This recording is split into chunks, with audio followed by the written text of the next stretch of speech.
Hi guys, તો આજે અમે જઈ રહ્યા છીએ મહલ ઇકો ટુરિઝમ, જે આહવા ડાંગમાં આવેલું છે. અમે લોકો સુરતથી જઈ રહ્યા છીએ. સુરતથી 105 કિલોમીટર દૂર થાય છે મહલ ઇકો ટુરિઝમ, અને તમે બાઇક લઈને પણ જઈ શકો છો.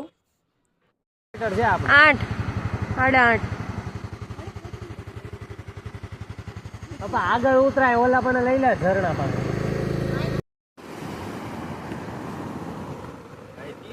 પાડી દીધો.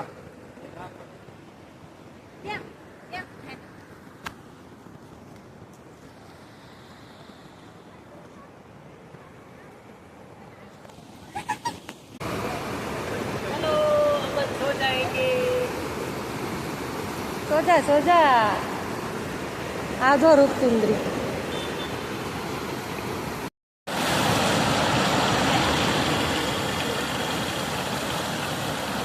વિડીયો ચાલુ છે, તુંય કર.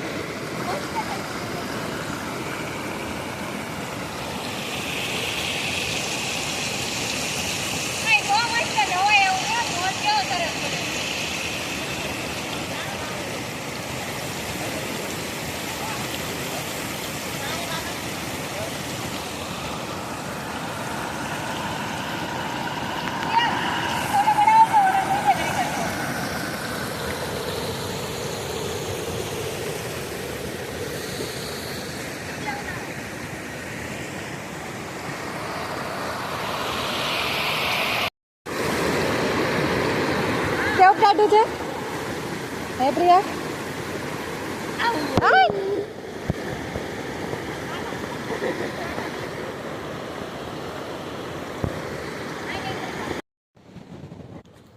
તો ગાઈઝ, આ હતી પૂર્ણા નદી, અને અમે લોકો અહીંયા થોડી વાર માટે રોકાયા હતા. રસ્તામાં જ આવે છે પૂર્ણા નદી, અને પૂર્ણા નદીનું પાણી બહુ જ ચોખ્ખું હોય છે અને સરસ એવું હોય છે. અને આ પથરાવાળો વિસ્તાર બી બહુ સારો હતો, ફોટા માટે બેસ્ટ જગ્યા હતી. એમ પાણીમાં નાહવું હોય તો નવાય એવું હતું, અને પીવાય એવું પણ હતું પાણી.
ગેટ, અને આની અંદર હજુ ઘણું અંદર આવે છે. જે ઇકો ટુરિઝમ છે, જંગલની અંદર જગ્યા છે, એ આનાથી લગભગ 2-3 કિલોમીટર અંદર આવેલું હોય છે. ઠંડુ ઠંડુ છે એટલે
અને ગાઈઝ બીજી વાત એ કે અમે જે આ ભરીએ છીએ એ જંગલમાં જ આવેલું છે અને આ જંગલ જ છે.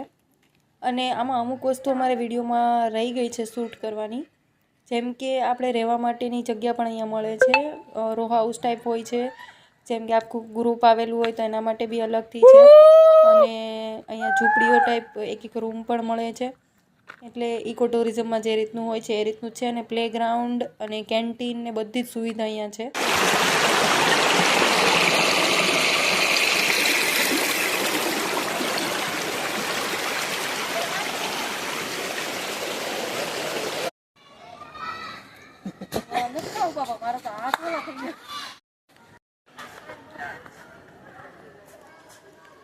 તો આ હતું ગાઈઝ મહલ ઇકો ટુરિઝમ.